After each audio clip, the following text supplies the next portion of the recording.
Hello everyone, the Flying Scotsman here, and welcome to this video. Now, in this video I thought we would take, a wee look at the mesh from RetroFest, because that's where we are. Basically I've been hard at work getting all these computers all properly set up and finalising their configurations and what have you, and as with old computers there are a slew of broken parts to be taken care of and what have you, or parts that are breaking. So for example, one of these broken parts is, well, the CD burner that I fitted to the mesh has decided that it no longer wishes to function. So, so what we're going to do is we're actually going to replace it with a DVD-ROM CDRW combi drive. Give it DVD capability, because why not? So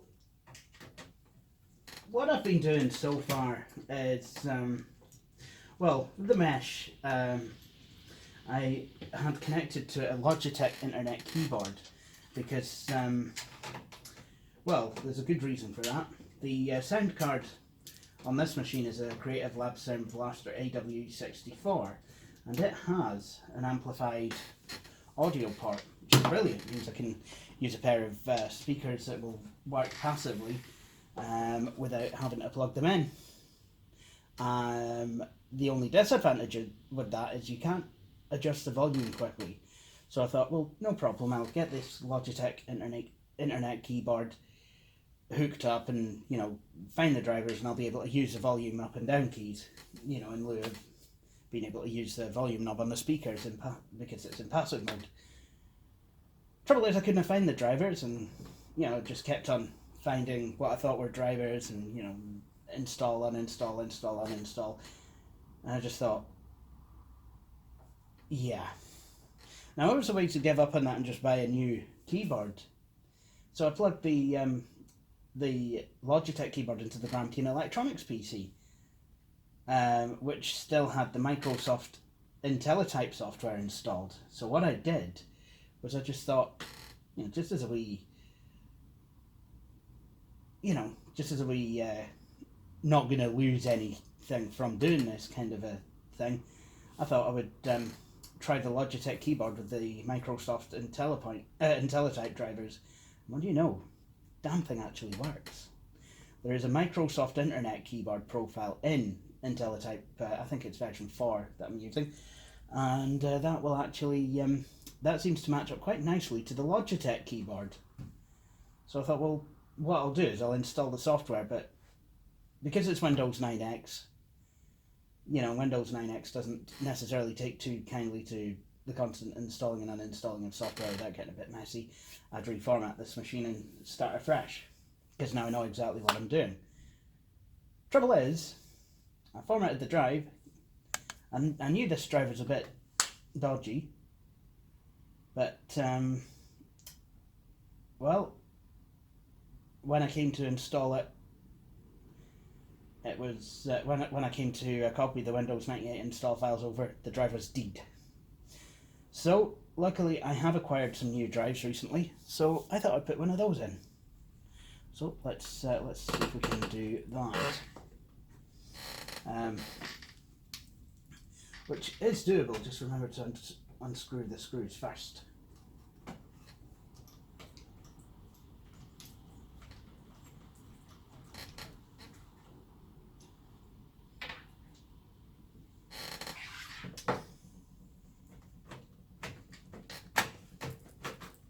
There we go. Now, because this case comes off comes off in one piece, like a desktop case, it means I can access the CD-ROM drive connections from the top of the case, a bit like my old Presario 4620. So that means I don't have to reach in at an awkward angle to pull out any cables. Just literally a case of reaching down, disconnecting them, and pulling out the old drive. Shame it's dying, although maybe it just needs a good clean with a good laser lens cleaner, which I can't seem to get a hold of. I had a disc washer one at one time, and that was brilliant. That could revive anything, it would seem. And the newer ones aren't that good. Anyway, let me just get the replacement drive. Okay, so this is a replacement drive, and it's being a Samsung, probably not going to be the most reliable. Also, I found a wee problem with this drive. It doesn't appear to have a volume knob on the front, so I'm wondering if it will even have the correct hardware with which to do volume adjustments. Well, not volume adjustments, play an audio CD track manually. I know this is not necessarily a reliable way of deducing things, but this drive does seem to be the same size as the LG CD drive right there. So the appropriate hardware might be in here. Older CD drives tended to have basically a CD player, an audio CD player on board. Now I know that sounds strange, it's like, well, of course it's an audio CD player, it's a CD-ROM drive.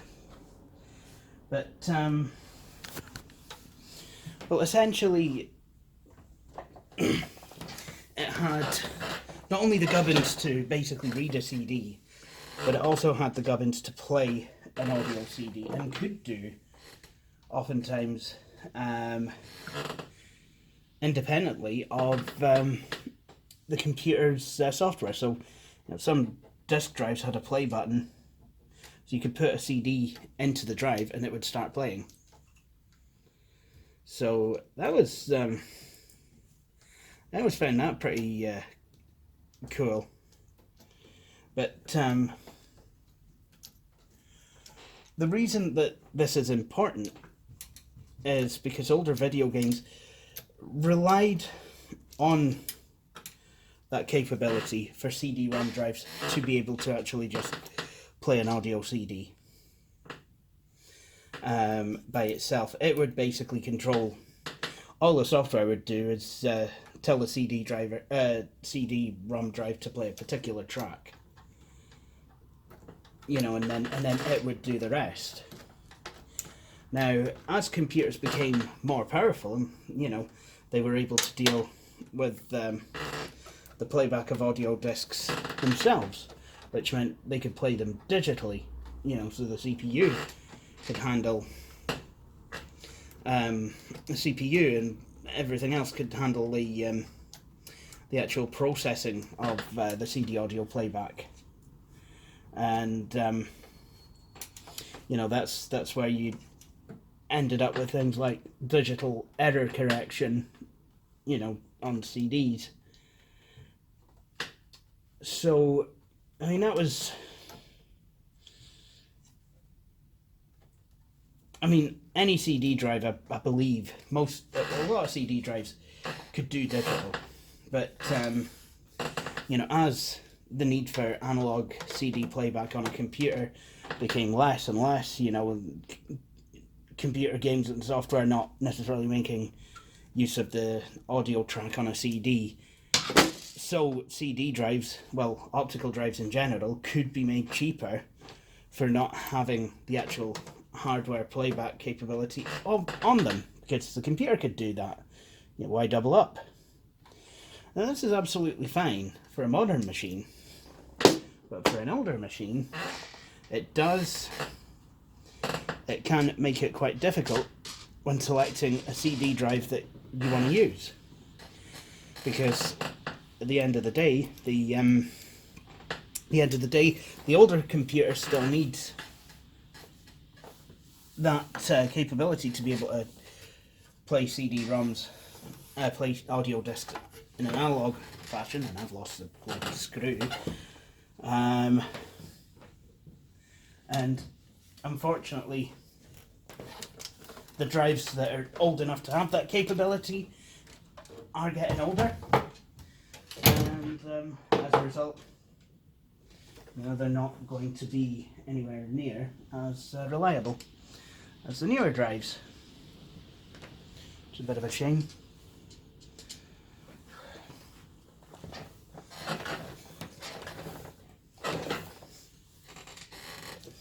However, that said, just because a CD-ROM drive doesn't have a headphone out on the front of it and a volume knob, doesn't necessarily mean it doesn't have the gubbins inside it with which to play CDs in an analog fashion. I mean, this is why you connect an audio CD cable from the sound card to the computer, to the CD-ROM drive, so that you can do that.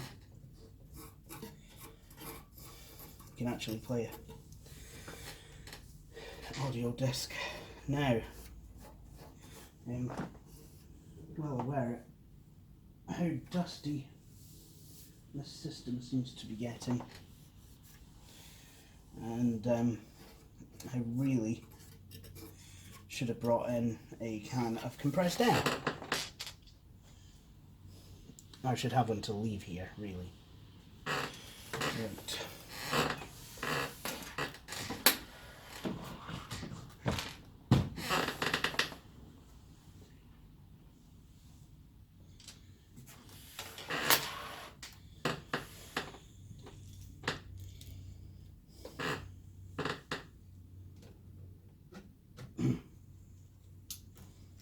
Now hopefully by the time this video comes out I'll have had my op.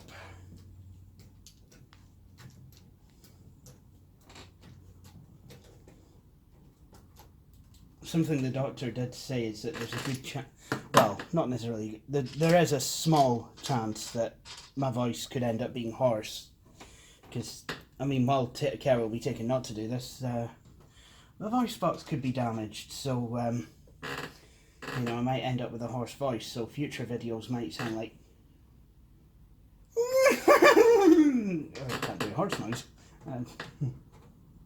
Future videos might, you know, basically be me looking at a computer, seeing it's not working, and then just going.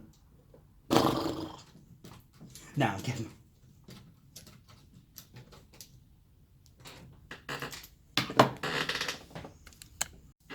So all the screws are in. This drive is now mounted. And this is what the machine looks like now, with the Samsung drive in. Now I installed this drive with a wee bit of trepidation, I'm going to be completely honest. Because I have had some of these Samsung drives not work as they should. Apart from the usual, not reading discs. I've had the drives actually scratch discs. I had a Samsung drive actually scratch a copy of 98 2nd edition. Luckily it wasn't, luckily it was a writable CD version of the operating system, so it, you know, it didn't necessarily matter as much, but still, you know, it's not something that you want to be happening, especially, you know, when you're playing old games. So, yeah. There we go. So I have the data cable, audio CD cable, and now the power cable. So I think what I'll do, just temporarily, is I'll hook this machine up to where my workstation machine is. Okay, so it's time for a smoke test. I'm going to put this boot disc in.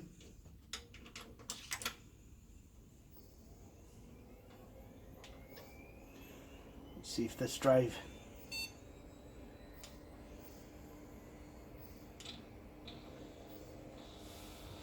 well, that's not a good sign.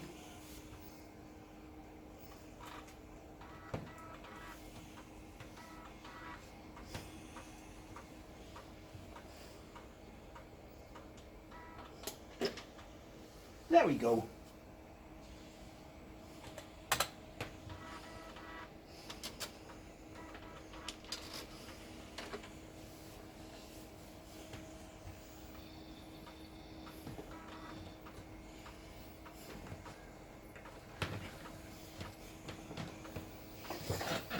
drive's been detected and picked up by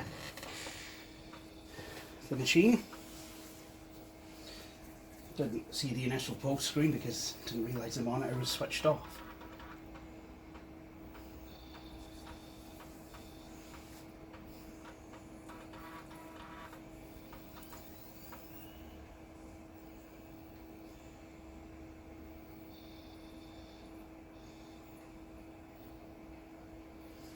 Okay, let's see how well this works.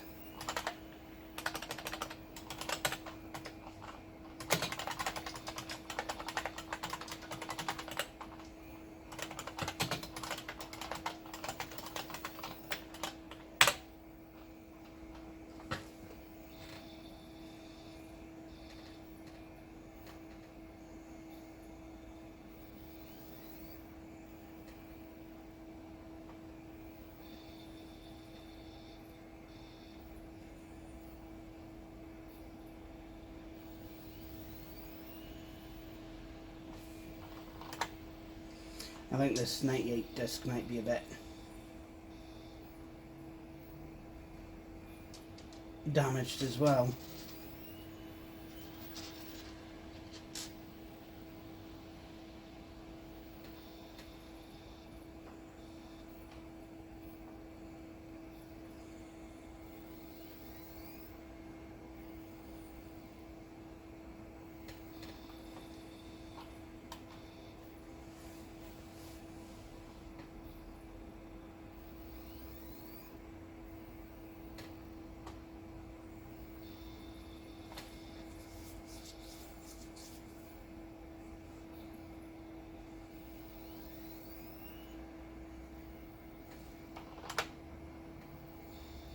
See, at least this driver's trying to read it.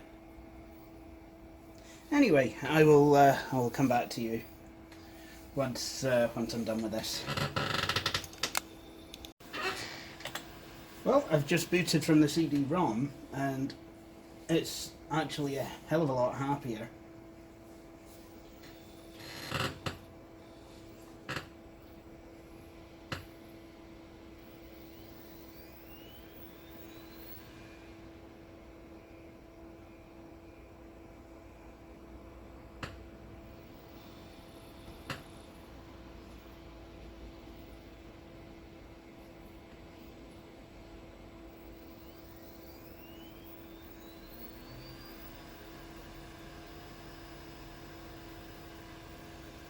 Oops.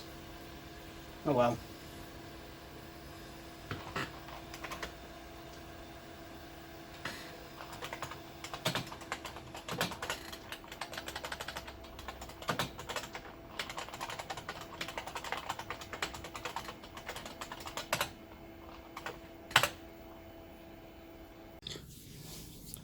Now, before I put this mesh back where it belonged, I thought I'd take some time to show you some of the connections on the back here. And first off, we have the kettle lead, ICN. Then we've got a couple of labels actually. We've got a serial number, mesh issued by G17, QC by ABQA by CC, whatever that means. Manufactured in the UK. I mean, it was built anywhere. I think it was built in England. Elite 300XM SP active. Right, okay, whatever that means. Remember always, please ensure power is switched off when connecting or disconnecting keyboard and mouse. What I kind of like is that, okay, it's not got anything for, or does it? Not really, it doesn't seem to. I think it says mouse there, but very, very worn out. But what I do like is it's got wee stickies saying what goes to what. So, for example, you have monitor, and that's where the video card is. Originally this was a Matrox Millennium I can't even find the model number. But yeah, it was a Matrox Millennium card, and it didn't really work as well as I was hoping. Then you've got a blank, and then you've got fax modem. I think that might have been in one of the... I think that might have been... Actually, I don't know, because the monitor is below the graphics card, but the fax modem and sound are above the sound card. So you've got a fax modem. It's a Lucent Win modem. Then you've got a network card, SMC card, which I added. Got coaxial. Can't even mind what the name of that bus is, but it's not a game port and should not be confused for one. And a and you've got a standard RJ45 Ethernet jack. Then you've got a SCSI port, which I've never seen the system pick up or do anything with. And then you have a game port, well, a sound card, Creative Labs AW64. And then you have PS2 keyboard, mouse, two USB 1.0 or 1.1 ports, not sure which. Then you've got parallel printer port and two serial ports. And then obviously you've seen the front. It has a lot of neat stuff on the front.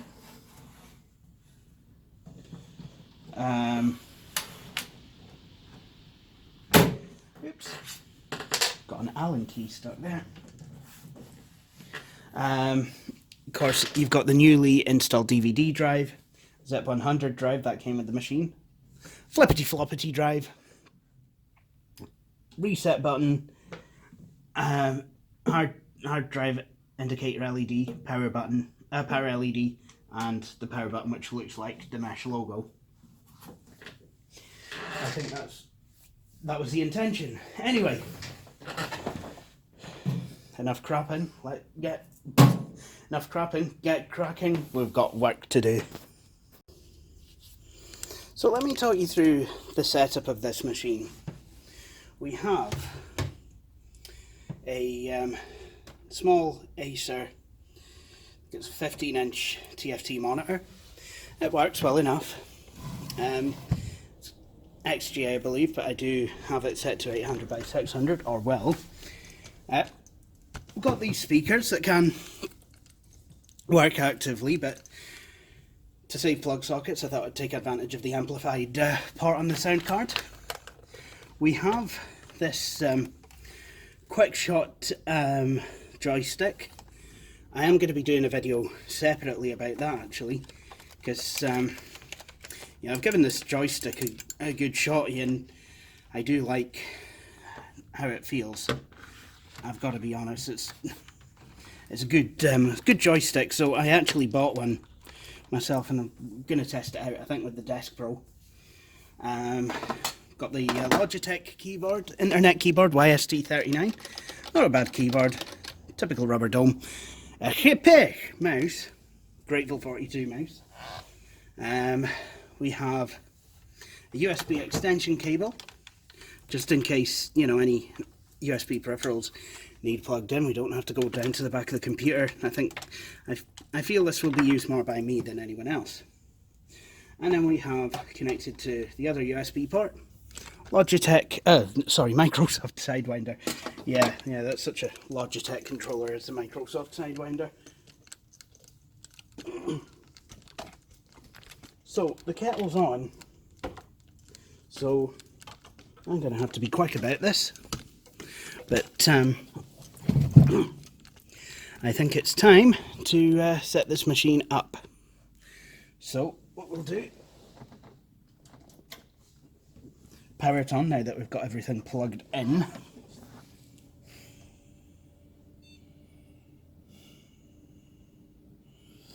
It's got a 300 MHz Intel Pentium 2 processor with 128 megs of RAM.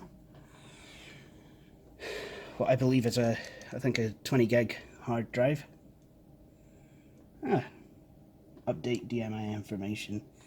Update ESCD. successfully. Okay then. So put the Windows 98 setup files in C Windows Options tabs. Let's install.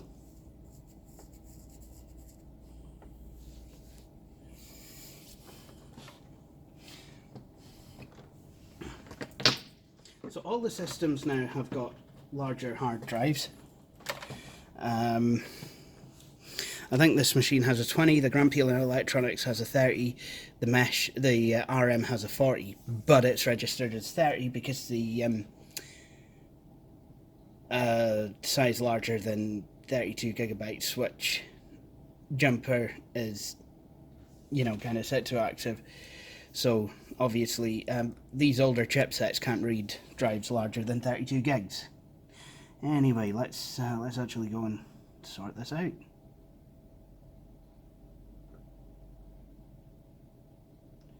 Now we'll go and have a cup of tea.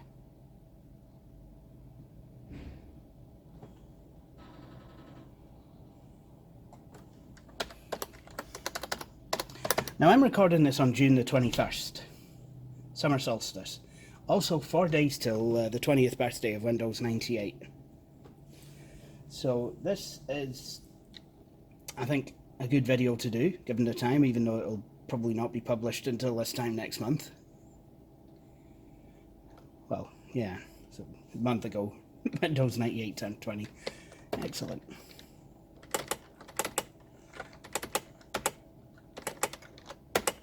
No internet connection sharing. No online services. I mean, there's a lot that I could not install with this as well. RFD-02. Computer description. The mesh.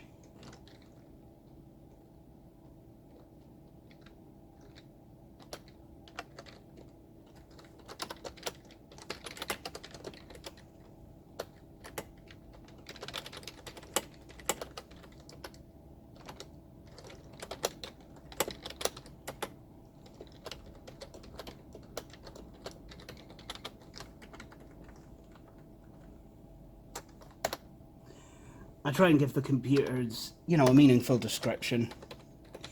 You know, talking about their specs. United Kingdom, startup disk.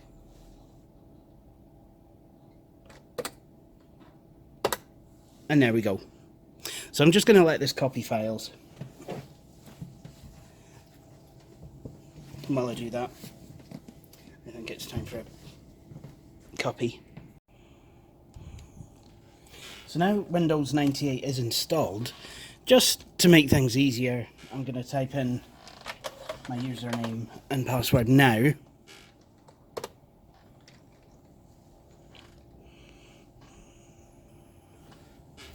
There we go.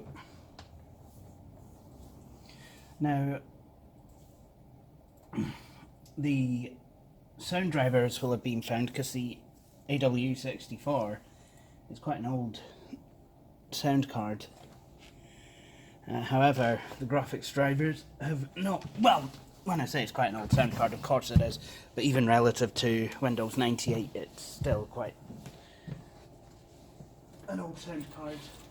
Still got some legs on it, as I might say in the motor trade. Yeah.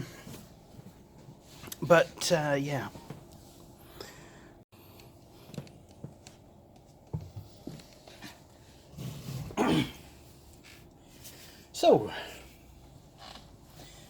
here is Windows 98 2nd edition. The graphics drivers aren't installed, which is why everything looks a bit on the washed out side and lacking any kind of colour depth. The sound card is an AW64, so in relation to Windows 98, that model did have some lag on it when 98 was out. So it has some drivers, but they're not the greatest. So I will install Creative Lab's own drivers. Video card is some form of ATI Wonder or All-in-Wonder. I can't mind exactly what it is.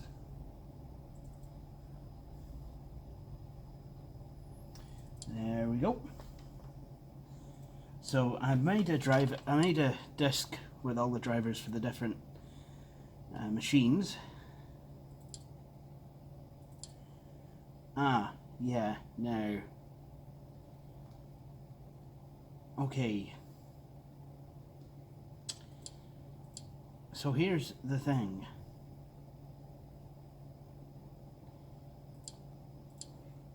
Yeah. Here's the thing. I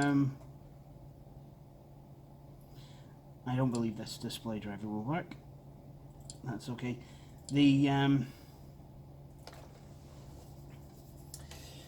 This disc, I think, must have been pressed when I still had the Matrox card in this system. So the best thing I can do right now is actually to install the chipset drivers.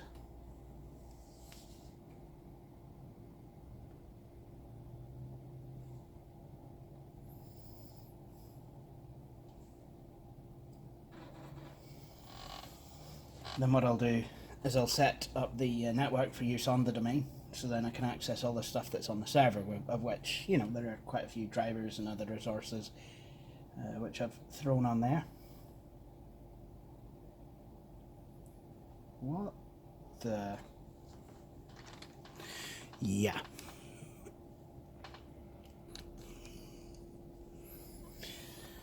So now we're going to get a screen full of found new hardware wizards.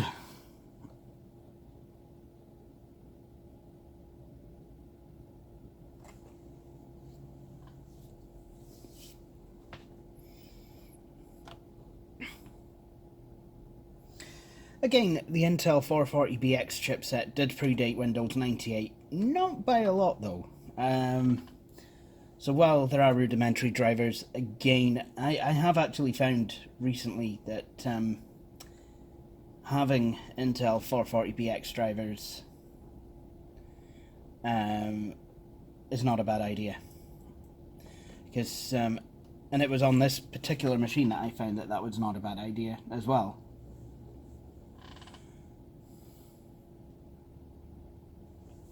Because I was having some strange behaviours which certainly seem to be here we go. MPU 401 emulation.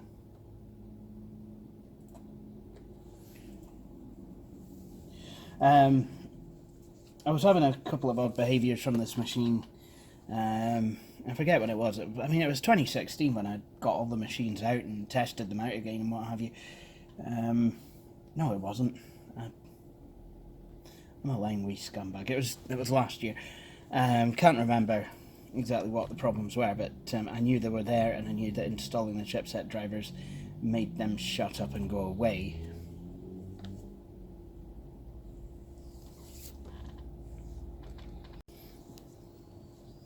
So now it is time to set up the network, because I'd like to set up the graphics drivers.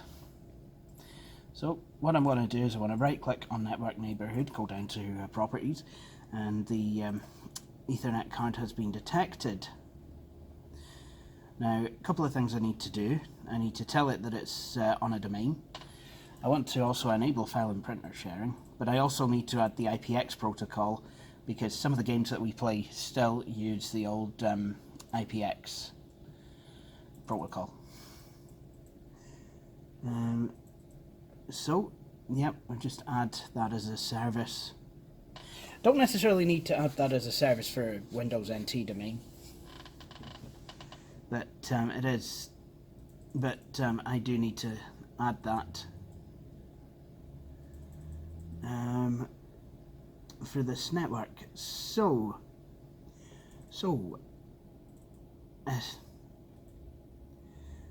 SMC controller.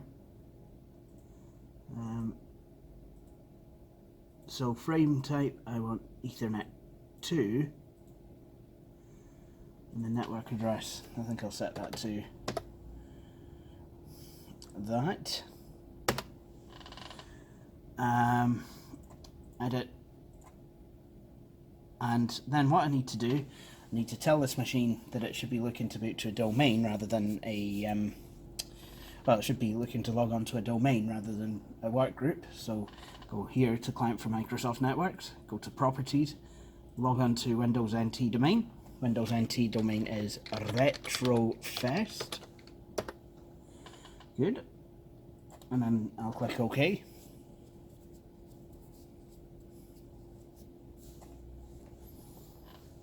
And then away Windows goes, starts copying files.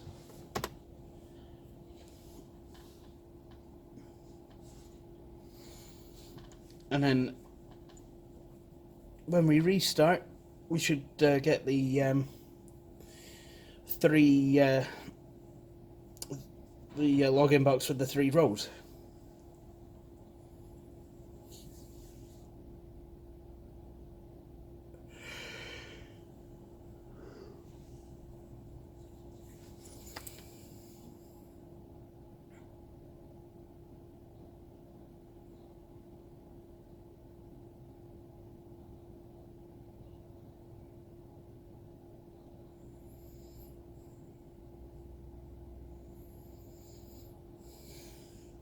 And there we have it.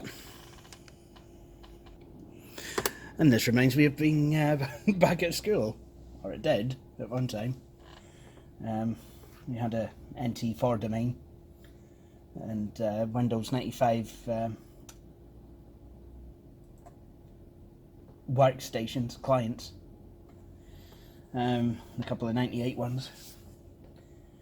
Anyway, so now what we need to do now, what I would like to do now, is go to now that I have the networking installed, I've got all my network drives, and I have some drivers in there, and I think this is an ATI Rage 128. This software requires DirectX 8! Yay! Well, I don't necessarily have DirectX 8 on me, but I do have DX9, so yeah, I guess we get to install that first.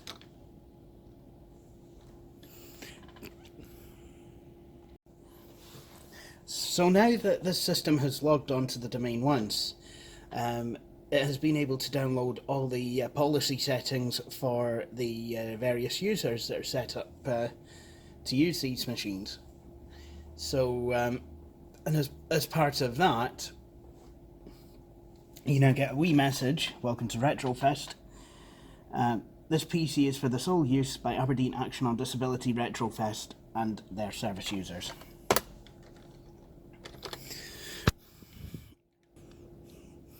And that message appears. Oh, here we go. You are not logged onto this computer before. Would you like this computer to retain your individual settings for use? Yeah.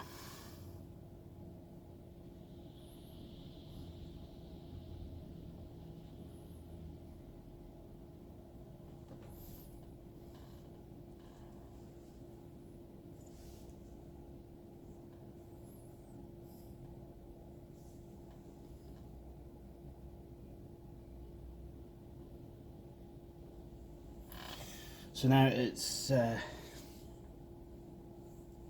yeah, just left me at desktop. Oh, here we go.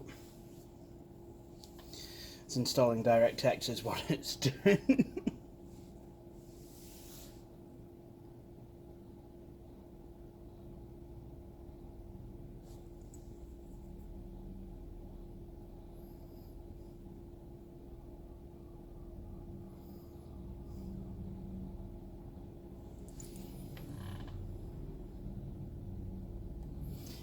Right.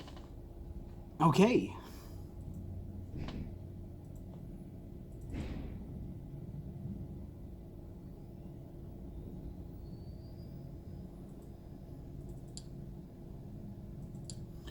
So once again, what we're going to try and do is install these graphics drivers. Just going to copy the path to them just in case it doesn't start the setup, the driver setup automatically, which it should.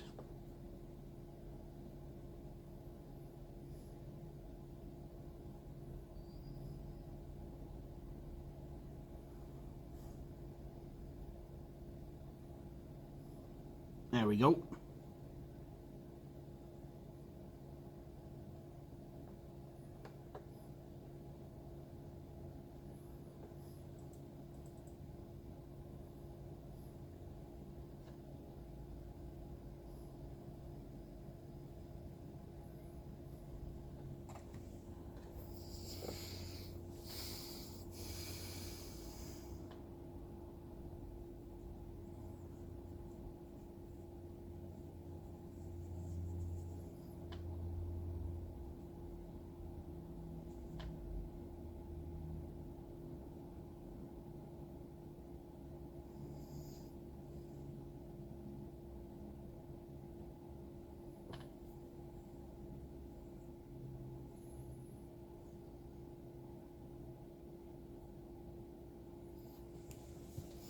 Here we go, now we're installing graphics driver components.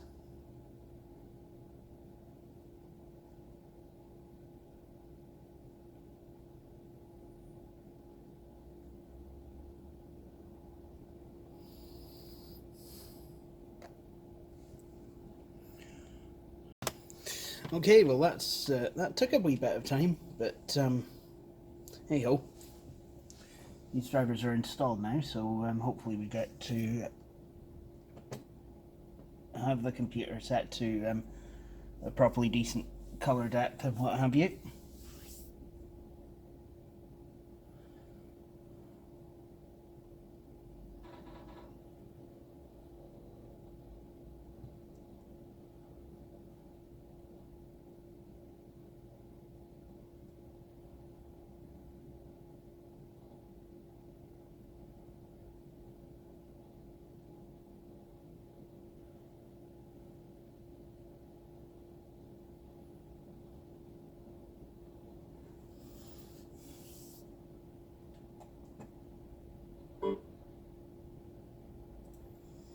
Excellent.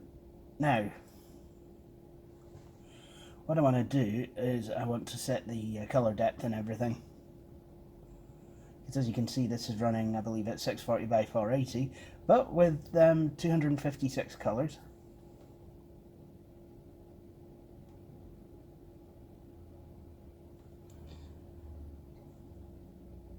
You can see some of the colours are a bit... oh dear. Oh wait, no, not necessarily. Some of the colours are a wee bit darker.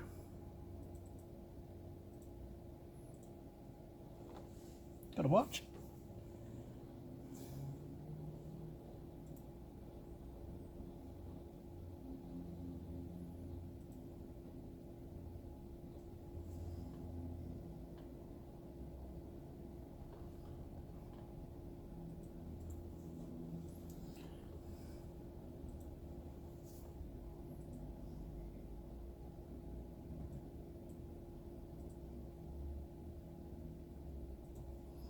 So what we'll do, we'll set this, well first of all we'll set the adapter to something sensible for the monitor. Then we will set the colour mode and depth. To be honest, I want to restart the machine because changing from 256 to... well, changing colour depth in Windows 9X can produce odd results.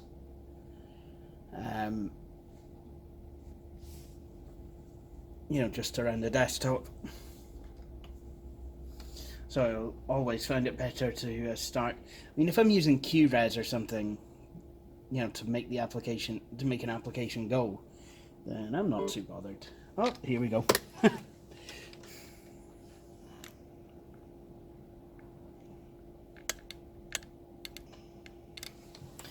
And here we are. We've got, we have full 16-bit colour, and now I'm going to change my mouse pointer size.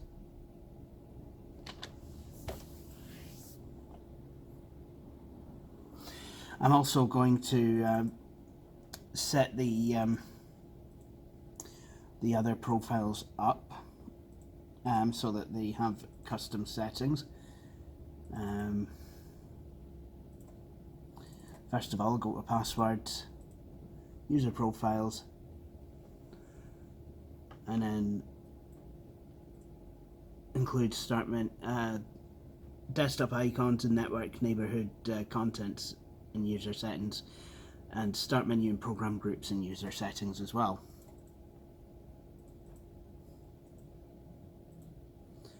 So yeah, I want basically I want personalized everything,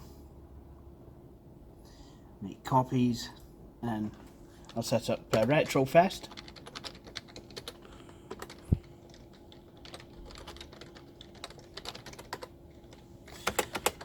Again, I want custom everything, but in the RetroFest profile case, I'm going to create new items to save disk space.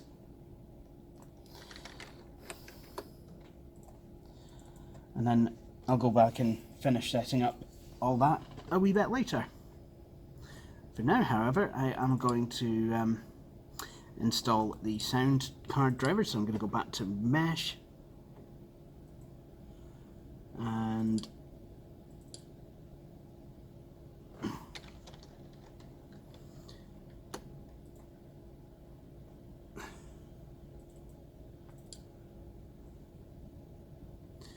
I'm going to go to Setup,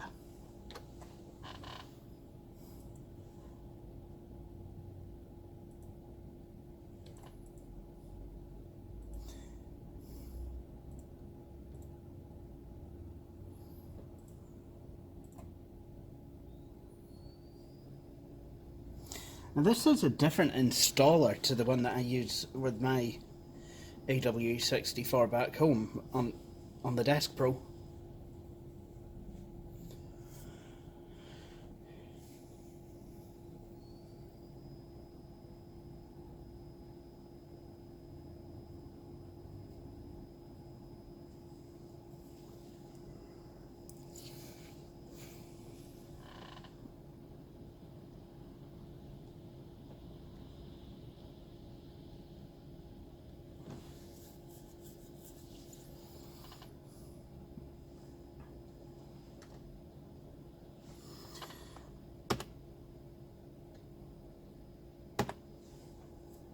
And there we go. Your local profile was created when the home directory was disconnected. You want to use a local profile too.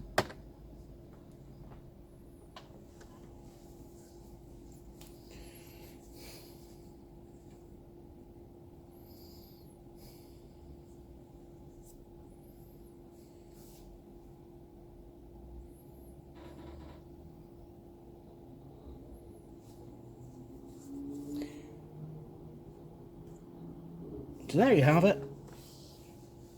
Hopefully that'll be the sound card driver installed, and it'll actually work. I'll continue installing the rest of the hardware.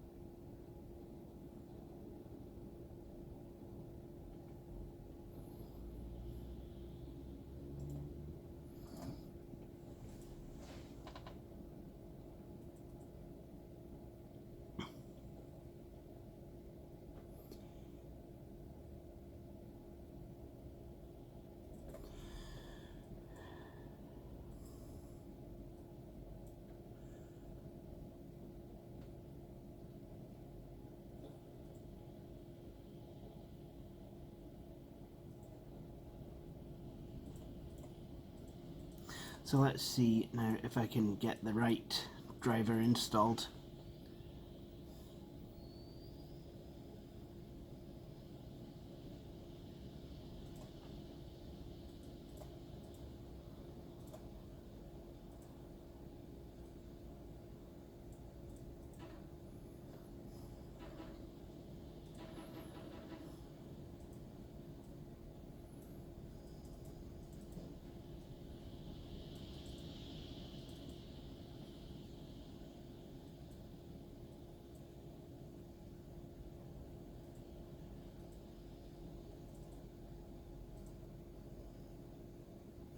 There we go.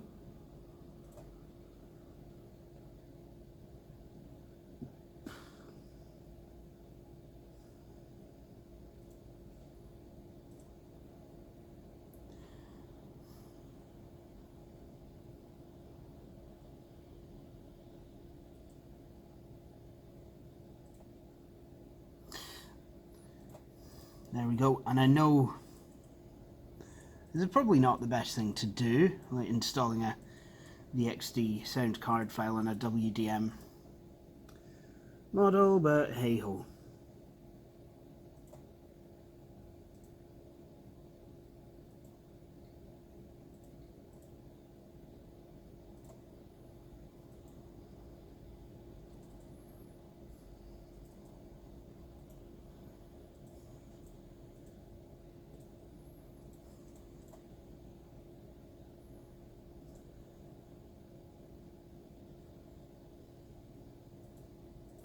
Install one of the other drivers.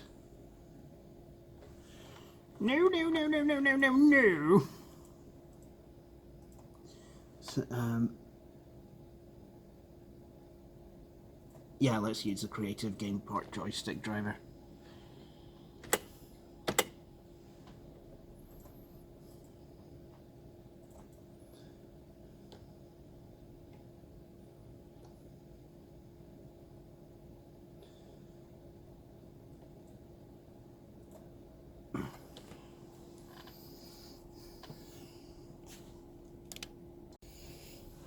So I seem to have got the sound working. I had to uninstall and reinstall the sound card drivers, but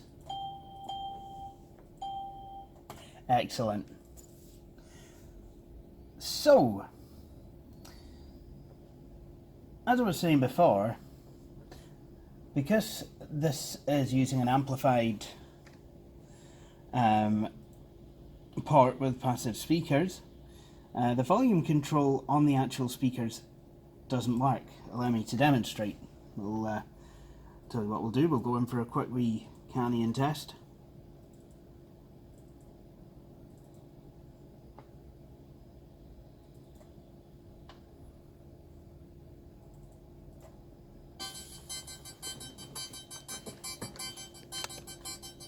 I don't know if you can see it all, but if I go and try and turn down this speaker,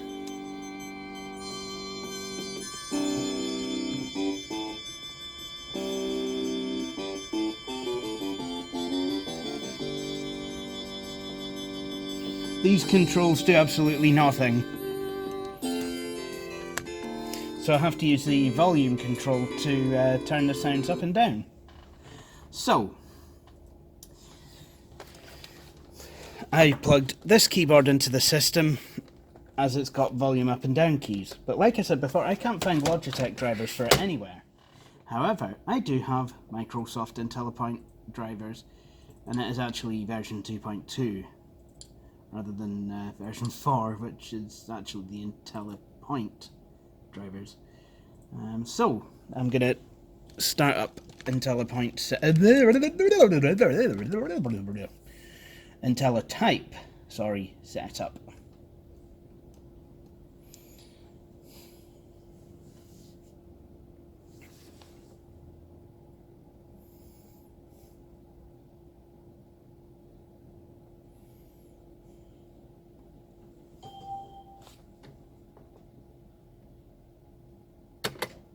And apparently I've got to reboot now. Okay, and I've finished with the RetroFest driver CD.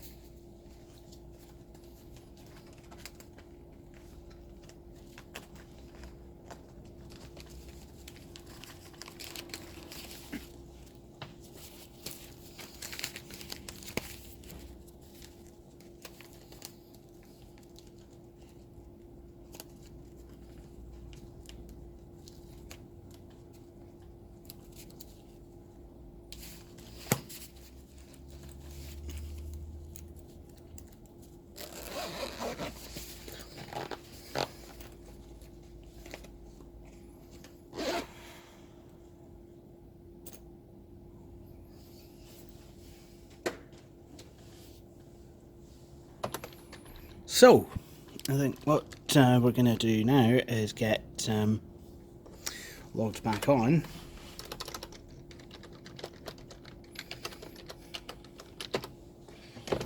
And hopefully we can install the internet keyboard drivers.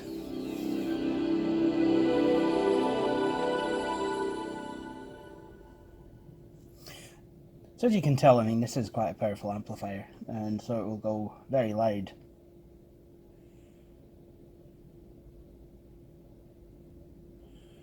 Right. So,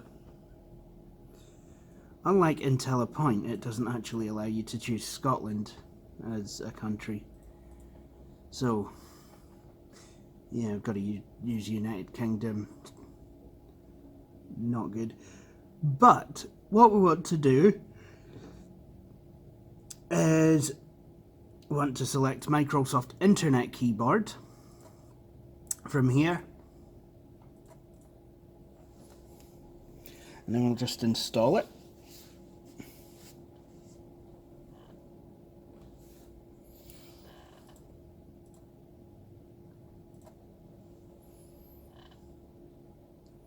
And then we have a picture of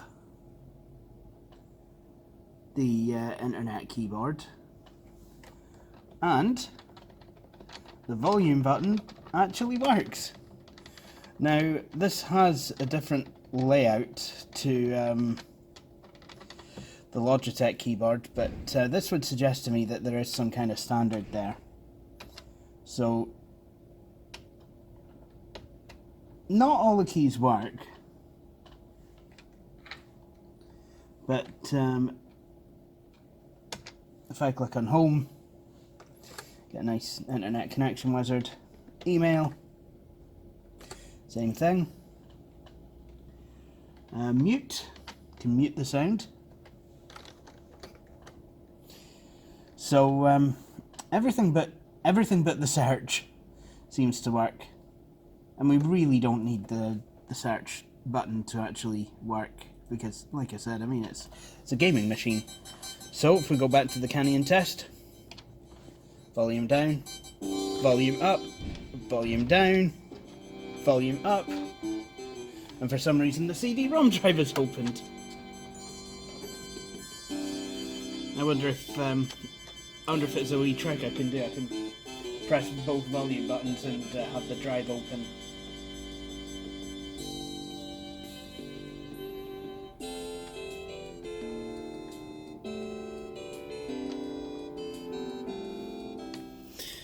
But I think for this video, this will do it. So, I'm well underway to getting this machine back up and running. And yeah, hopefully it won't take me too long to get all my games and everything going on it. So, I would like to thank you all for watching this video. Please feel free to subscribe, follow me on Twitter, and support me on Patreon if you feel like doing so. But thank you very much.